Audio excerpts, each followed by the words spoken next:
Hey guys, welcome back to another video. It's me, Mr. Carman, and today I am reviewing the Lost Relic, a Star Wars fan film. So this is a fan film that released about 9 hours ago at this point, and I'll admit, this is pretty impressive.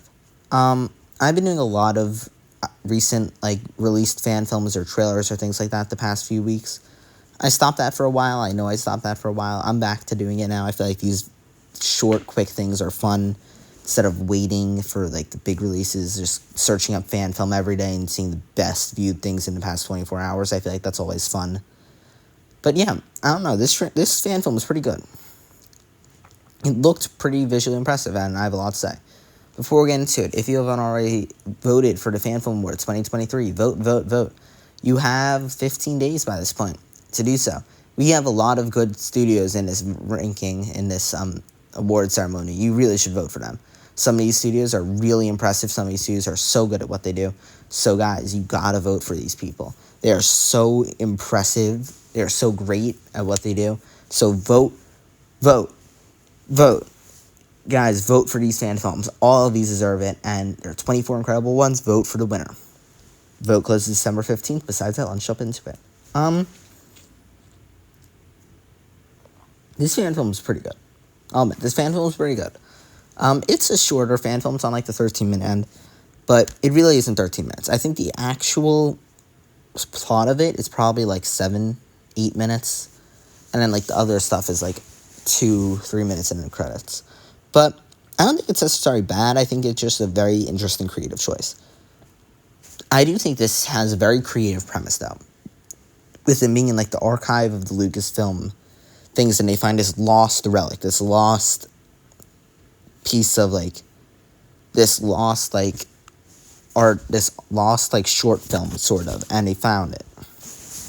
And then the whole thing is them playing it back, and it's all about them finding the lost relic in Vader's helmet, and them having this whole Imperial thing, fight a rebel, and a little thing between a rebel and a rebel friend. I think it's all pretty good.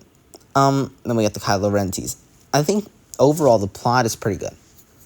I think the issue that some of these short fan films, again, have been running into is they don't care about the characters. None of these characters I actually care about.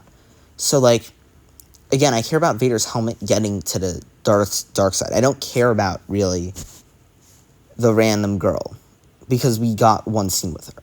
And I feel like that's an issue that I think Star Wars fan films sometimes overestimate that issue. Underestimate it, actually. But they think, oh, it's just one character, 1-2 scenes with them, they'll be fine. No. I think you need a little more with the character for us to care.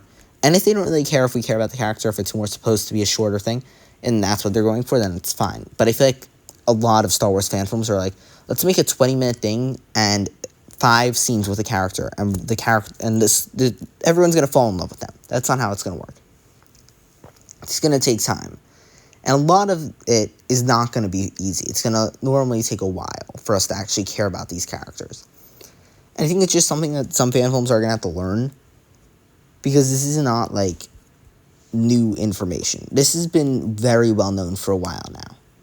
I think this is a statement that's been used a lot. And that's why I feel like Star Wars fan films normally thrive when they have some sort of anchor. With this, it being the helmet. Or with Bright Star being the Bright Saber. Or with, there's so many examples.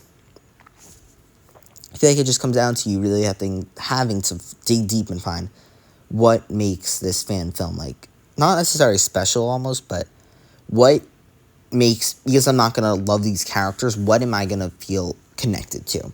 I feel like, and this is Vader's helmet, I feel like you care a lot about Vader's helmet, and I think also the way this looks is really incredible. The CGI in this, a lot of shots look like it's actually from Star Wars. I love what they were doing with the imagery, the red light being Vader, and Kylo Ren coming in at the end was so really, it was predicted, but it was pretty awesome still.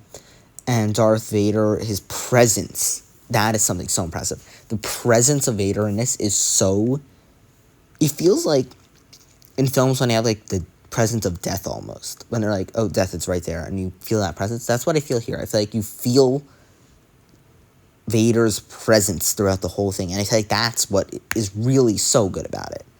But I think visually this fan film is outstanding. I feel like that's what makes it so impressive. I feel like that's what a lot of Star Wars fan films really thrive at, is their visuals and their editing. I feel like this is another one. this fan film looked really impressive when it came to the shots, the quality, and then the way everything just looked. It looked incredible. Let's go into the 6 points. Directing. This was directed very well. Every shot looked really well thought out. It looked like shots that they'd use in Hollywood with like the projector shot that's so common. It looked really good. Editing, incredible. A lot of these shots were somewhat impressive. They didn't have lightsaber editing, but besides that, it looked... Oh, they did have a little lightsaber editing, but it was just still pretty good. Acting in this was pretty good. Acting, I feel like you didn't get so much acting in this, so you can't say so much about it, but... Story was very good. I thought the story was interesting. I thought it was a short and sweet story. Could they have gone more in depth with the characters? Yeah, but whatever. Choreography, there wasn't much, so I can't say much about it. And music in this was, I think, just a Star Wars music, but that's okay. I feel like some of the music, though, that wasn't common was good, though. I don't know. I recognize some of the music. I don't know. Yeah, overall, I really enjoyed this fan film. It was very impressive. Very impressive. I don't know. This fan film just was really good. It was short, sweet, to the point. It told a very interesting story in a very short amount of time. I feel like that is a very different type of fan film that I prefer. The longer, like the full-length fan films, that's more my speed. For sometimes. I feel like sometimes I like these shorter things. Sometimes I like the longer things. This one told the story well, though. I think you shouldn't sacrifice the story on length. I think you should tell a good story and then determine the length of it. Yeah, that's all I have to say. Thank you guys so much for watching this video. If you haven't already seen the Fan Film Awards 2023, vote. Ow, that actually hurts. Yeah, guys, vote for the thing. It's going to be incredible, but we need to see which is really the best, so vote. Thank you guys so much for watching this video. See you guys in the next one. Bye, guys.